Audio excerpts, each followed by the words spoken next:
Baik, hari ini saya ingin membagikan berkat melalui topik yang sebetulnya menjadi kehidupan kita hari lepas hari di wadah gereja ini. Saya review, saya bagikan tidak hanya untuk menjadi pengenalan, tapi membuat kita semakin mengerti dan akan ada dampak.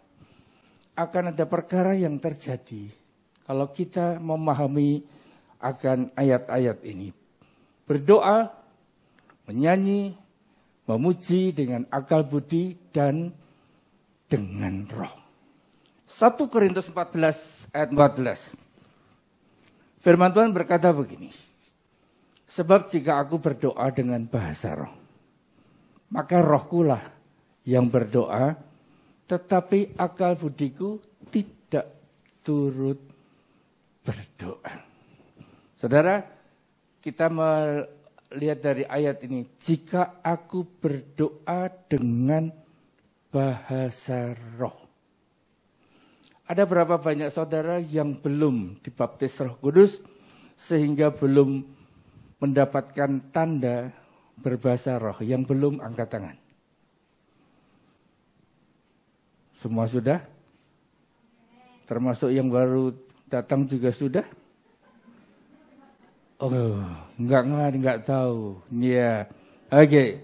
Baik, nanti kita akan jelaskan lebih jauh lagi supaya memahami. Karena ini merupakan DNA kita. Di mana kita bisa berbahasa dengan akal budi dan kita bisa dengan bahasa roh. Jadi, apakah yang harus kubuat? Aku akan berdoa dengan rohku, tapi aku akan berdoa juga dengan akal budiku. Aku akan menyanyi dan memuji dengan rohku, tapi aku akan menyanyi dan memuji juga dengan akal budi.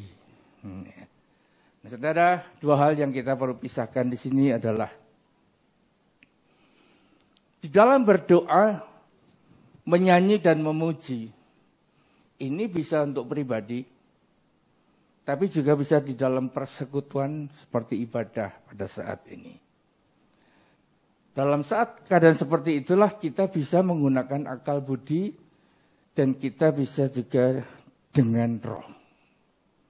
Dengan akal budi, tentunya kalau kita di sini ya pakai bahasa Indonesia, saudara. Itu bahasa ibu, mother tongue. Bahasa ibu yang menjadi refleks setiap hari kita pada waktu berkomunikasi, kita menggunakan bahasa Indonesia karena kita menggunakan itu buat kita sesama Indonesia. Di dalam kita menggunakan akal budi, di dalam akal budi inilah kita perlu tahu bahwa di dalamnya ada pikiran, ada perasaan, dan ada kehendak, yaitu jiwa manusia. Melalui jiwa ini manusia memiliki akal budi. Ya. Dan di dalam akal budi ini akan ada non-verbal communication. Sesuatu yang tidak terucapkan, tapi terbaca. Itu merupakan hal yang akan bisa ditemukan di antara kita. Ada ekspresi, ada body language yang terbaca. Tadi saya di belakang, saya lihat bahwa anak-anak GB itu kelihatan. Tidak bisa diem kalau nyanyi. Saya bahkan pernah kerekam dari lorong di sana. Saya melihat di pintu masuk itu kan ditutup dengan kaca film. Bagian bawahnya kan ada yang bening. Waktu saya lihat, kok kaki melulu goyang. Maju hilang, mundur lagi. Habis itu loncat-loncat. Ya seperti itulah kita. Iya. Untung saja bahwa kursinya nggak berantakan setelahnya. Ada sesuatu yang akan bisa ditemukan oleh orang lain di dalam kita menghampiri Tuhan, di dalam kita ya, berkomunikasi dengan Tuhan. Karena berdoa, menyanyi dan memuji itu tentunya kita berkomunikasi dengan Tuhan, bukan? Bukan sama pacar kan? Bukan sama lokung di Indo kan? Iya. Dengan demikian, pernahkah kita berdoa? Ya, berdoa itu serius kita tunjukkan kepada Tuhan. Saya ngomong ada yang nggak serius loh doanya. Doa makan. Ada yang serius sampai 5 menit. Pasti diomeli sama sebelahnya. Disikut. Ayo cepet. Ya. Memang doa makan itu doa yang paling cepat dijawab. Begitu amin. Makanan sudah di depan kan? Coba kalau nggak ada di depan, hilang, ribut tuh pasti. Nah, kita lihat di dalam menggunakan akal budi, ya, ternyata dalam berdoa itu ada non verbal yang akan terbaca. Di sini ada contoh Hana dengan Penina. Ada yang namanya Hana di sini? Aduh, saya mohon maaf, saya nggak menggunakan nama Anda sebagai contoh. Tapi ini Hana yang punya Penina. Ya, nanti baca sendiri ya. Tapi yang jelas Imam Eli waktu melihat Hana berdoa ini setiap hari datang menghampiri Allah, doa ngomongnya udah nggak jelas. Sampai dia akhirnya tanya, kamu tuh mabuk kan? Sudah pernah doa sampai kelihatan kayak orang mabuk? Kalau berkelahi seperti dewa mabuk. Iya, ada. Tapi kalau berdoa seperti orang mabuk, itu menggambarkan bahwa dia betul-betul sangat seriusnya sehingga dia tidak pedulikan orang-orang yang ada di sekitarnya. Begitu juga Daud pada waktu selesai ditegur oleh Nabi Nathan, maka dia menulis di dalam kitab Mazmur, jangan ambil rohmu daripadaku. Itu. Ini sesuatu hal yang tergambarkan, dilihat, ditemukan oleh orang-orang yang melihat dan membacanya. Ini benar-benar serius doa. Ini. Menyanyi. Di dalam menyanyi itu bersorak-sorai. Ada yang pakai gambus dan kecapi. Ya. Ada yang pakai apa? Kajun. Ya. Tetapi di dalam kehidupan seseorang waktu menyanyi, kalau dia benar nyanyi buat Tuhan, pasti akan muncul ekspresi yang bisa dibaca. Bahkan firman Tuhan berkata bahwa mereka melihatnya dan menjadi takut, lalu percaya kepada Tuhan. Itu karena lihat apa? Lihat orang percaya menyanyi. Ya. Manusia dalam kehidupan ini memang pada waktu terlibat perasaannya, pikirannya, kehendaknya. Maka kondisi demikian bisa memberikan efek. Efeknya tadi bisa loncat-loncat. Gitu. Kalau nyanyi, hati yang gembira. Coba kalau nyanyinya gini. Hati yang gembira adalah obat yang manjur. Betul. Orang dunia aja, kalau nyanyi, itu bisa mengeluarkan air mata. Kenapa? Jiwanya mulai terlibat di situ. Sehingga pada waktu keterlibatan, di mana kita naikkan dengan akal budi, beda kalau saudara nyanyi pakai kantonis. Kadang-kadang mau ini ngingat lagi, setelah ini ngomongnya apa gitu kan. Itu sudah konsentrasinya udah buyar. Ya. Tetapi pada waktu dengan akal budi, dengan bahasa ibu, ceplas-ceplos saudara, keluar apa adanya. Ya. Dan ini merupakan hal yang tentunya akan berdampak kepada orang. Manusia sebetulnya dilengkapi dengan jiwa itu untuk memberikan respon. Kalau enggak ada jiwanya namanya robot. Robot pun bisa didesain loh. Betul? Bisa didesain, coba denger dangdutan. Begitu dengar pukulan kendang, bisa goyang. Saya pernah lihat satpam di mall sambil tegak berdiri karena ada manajernya berjalan ke sana kemari nggak berani sembarangan. Ada orang mantu di situ. Waktu mantu, ya undang dangdutan, kendangnya bunyi, tung tung tung tung tung tung tung. Lama-lama pundaknya. Pernah lihat kan?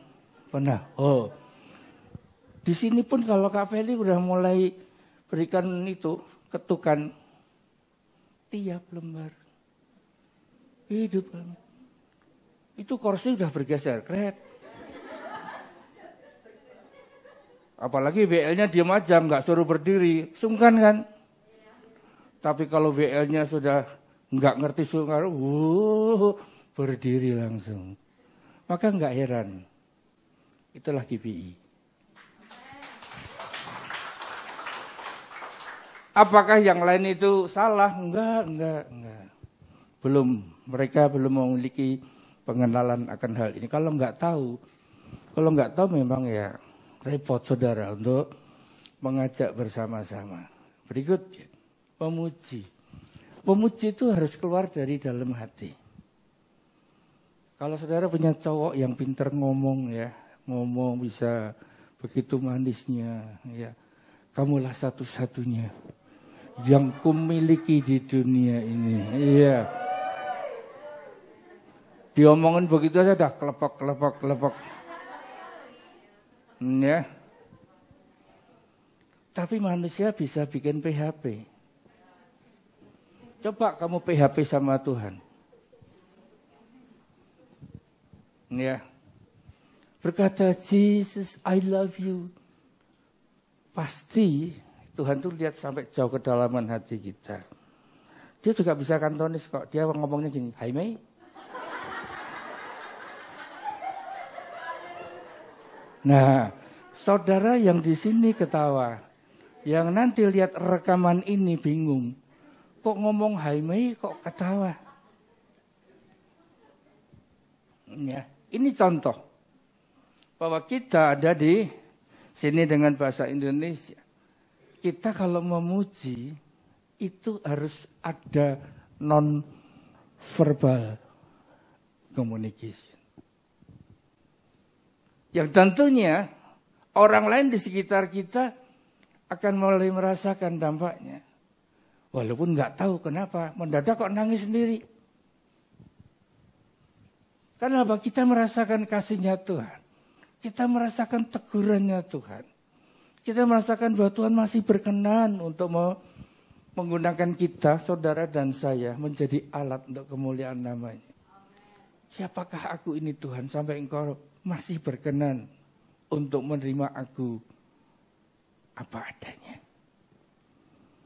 Ini sesuatu hal yang pada waktu kita menghampiri Tuhan dan kita memuji, saya percaya keterlibatan nonverbal ini pasti akan bisa dibaca. Ya. Tapi kalau sambil memuji Tuhan, ya kalau lagu yang memuji Tuhan apa sih biasanya? Ya, Tuhan kaulah pengharapanku, ku percaya hanya kepadamu, Yesus Allah.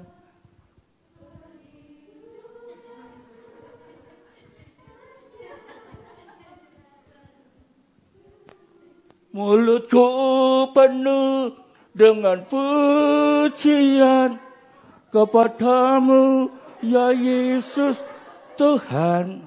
Percaya enggak? Dia sedang memuji. Sebelahnya aja enggak percaya, apalagi malaikat.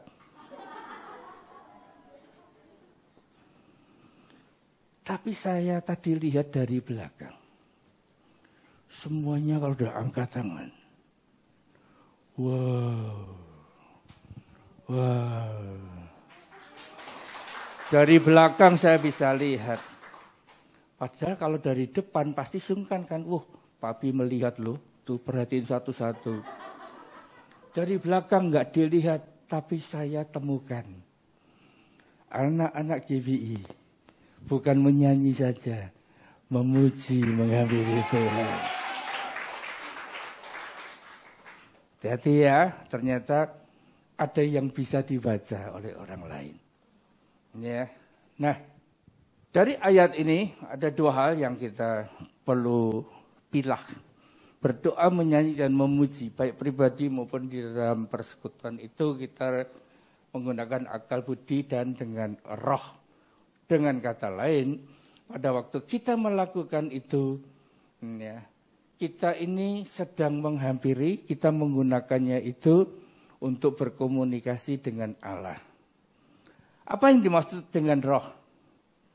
Kalau kita berdoa, kita menyanyi, memuji dengan roh, tentunya komunikasi kita dengan bahasa yang diberikan oleh Allah kepada kita. Itulah bahasa roh. Ya. 1 Korintus 14 ayat 2, glosso jolalio. Sekali lagi. Sebelahmu katakan, ojo lali yo.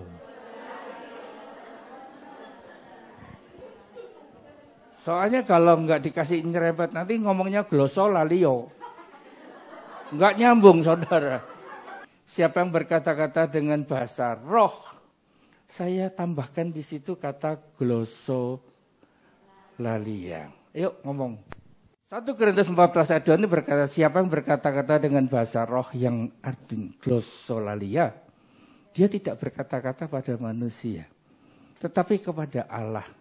Sebab tidak ada seorang pun yang mengerti bahasanya, oleh roh ia mengucapkan hal-hal yang rahasia.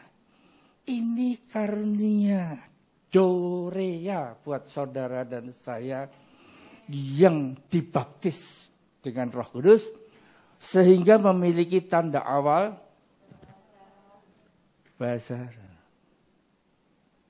Dan ini kita pakai untuk ngomong, ya, untuk ngomong dengan Allah kita.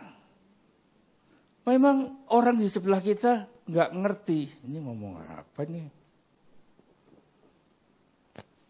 Tetapi roh kita ngomong sama roh Allah.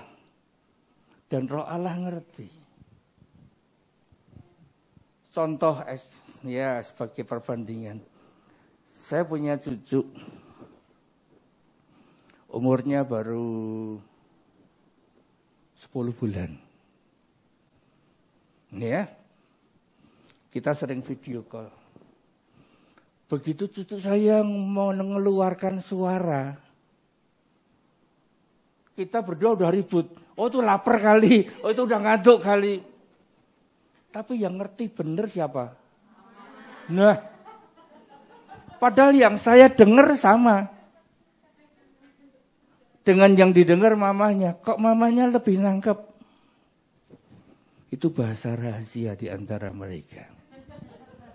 Sehingga pada waktu cucu saya ini mengeluarkan bahasa Indonesia, yang saya, mami, anak saya mengerti dan memahami, maka kita semua sukacita. Karena apa? Ngomongnya cucu ini mama.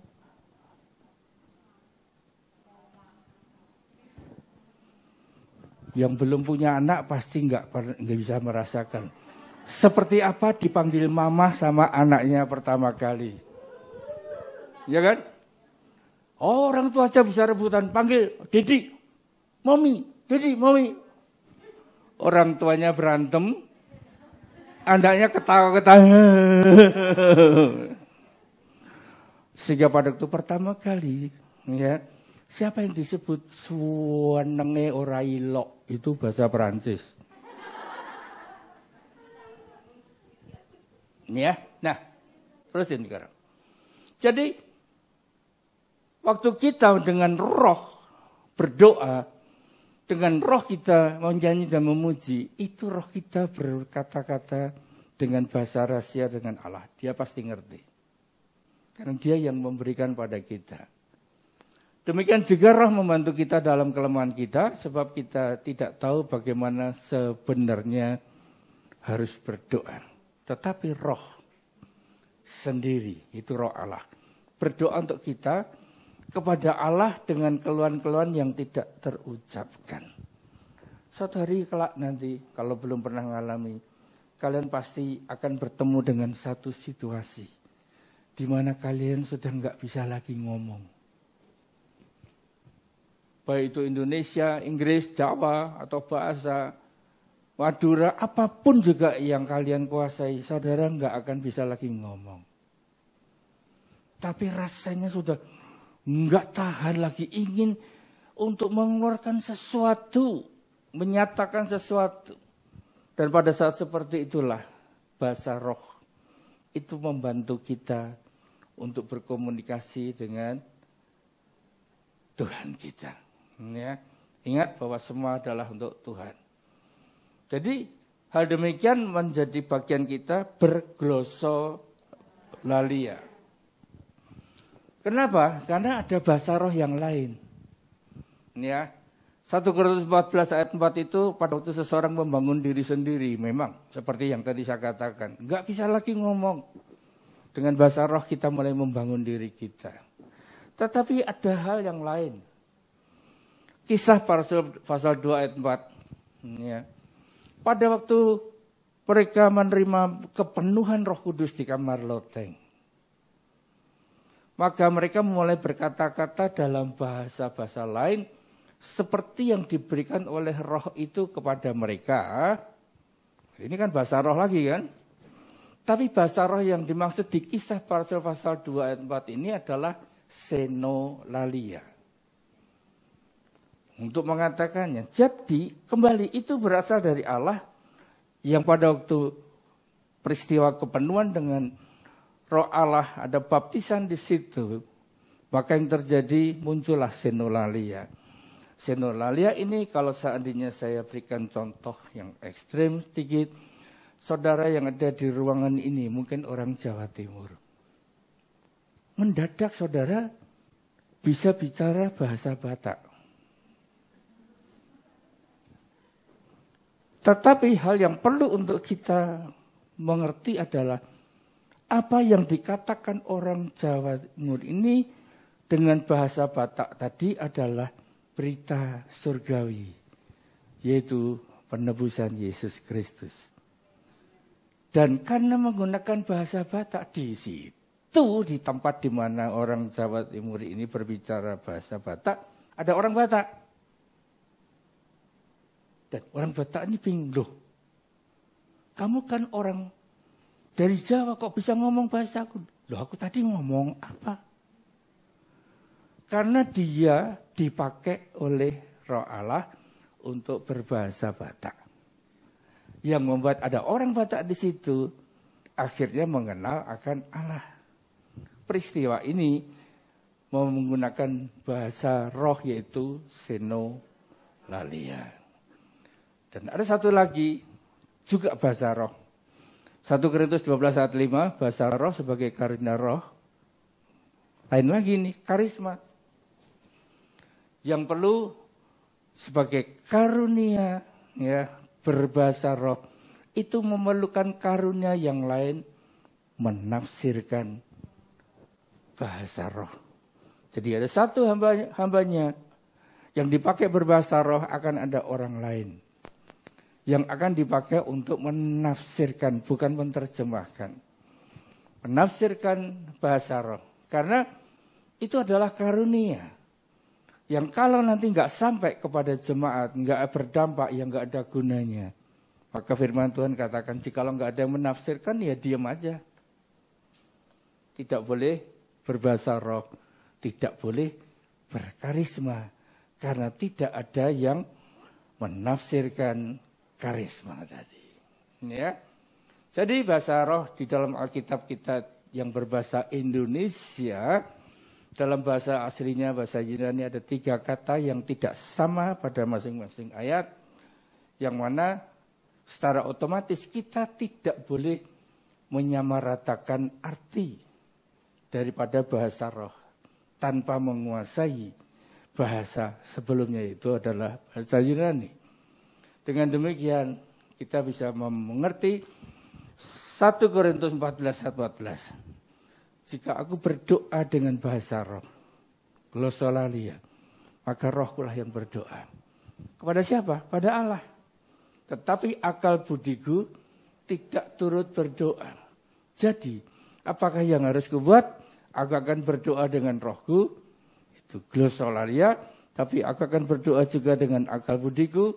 Aku akan menyanyi dan memuji dengan rohku, glosolalia, tetapi aku akan menyanyi dan memuji juga dengan akal budiku. Nah, kenapa kok GBI pakai glosolalia? Ini yang perlu untuk kita mengerti dan pahami. Kita berada di sebuah gereja yang memiliki pengakuan iman percaya bahwa bahasa roh itu adalah tanda awal baptisan Roh Kudus. Itulah glosolalia. Ya. Nah,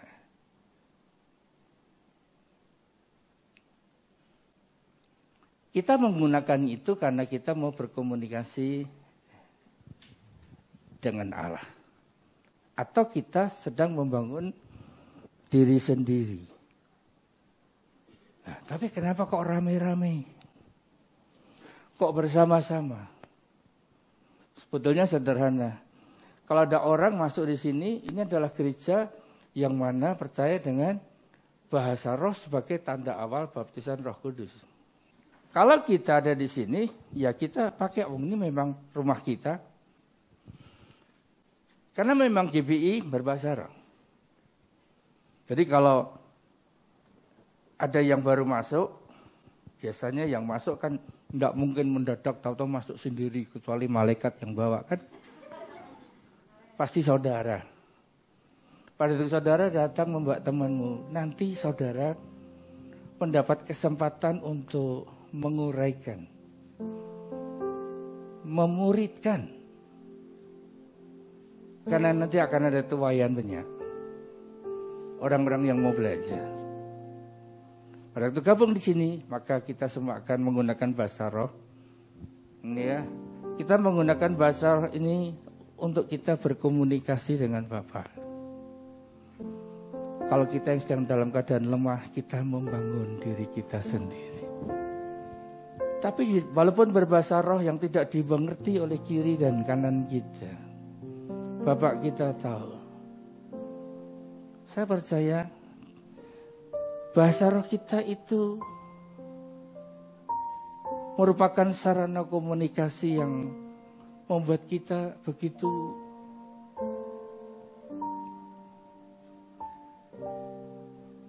indahnya untuk bergaul karib dengan Tuhan. Saudara, contoh sederhana.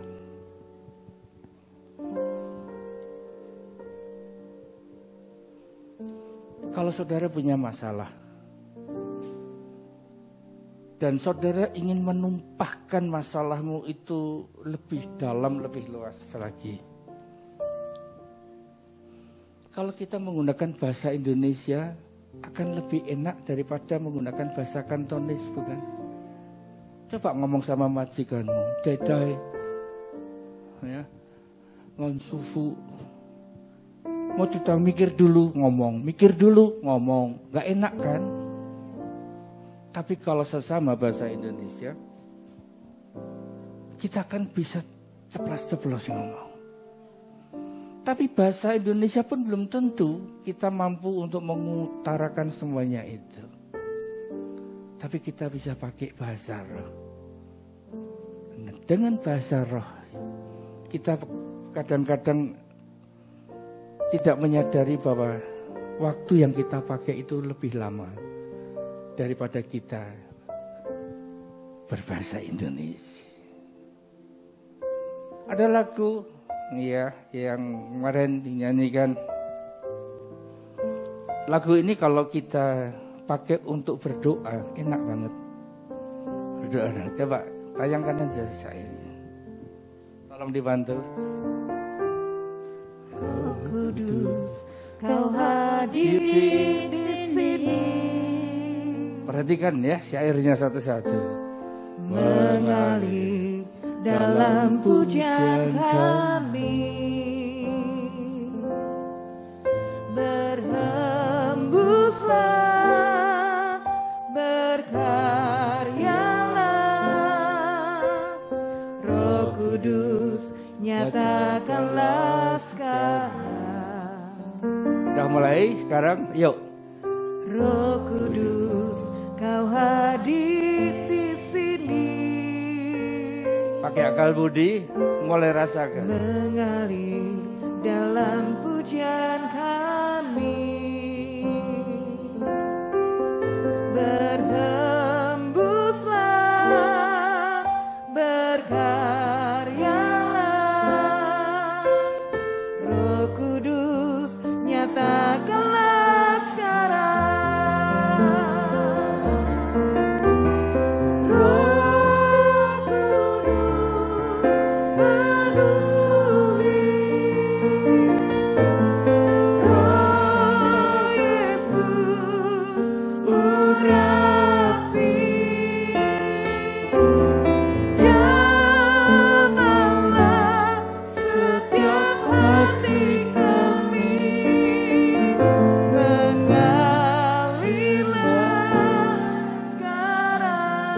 Mari yuk bangkit berdiri, mulai pakai akal budi.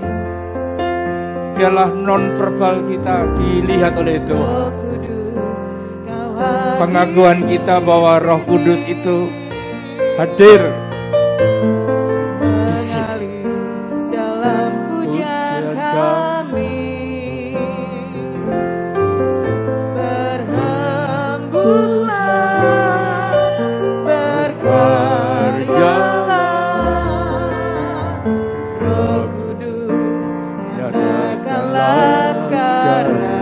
Roh Kudus, Roh Kudus, Kau hadir di sini. yes Lord. Mengalir dalam pujian kami, berhembuslah, berkaryalah, Roh Kudus nyatakanlah sekarang. Mari angkat tangan kita beri diam. Roh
Yesus, Yesus.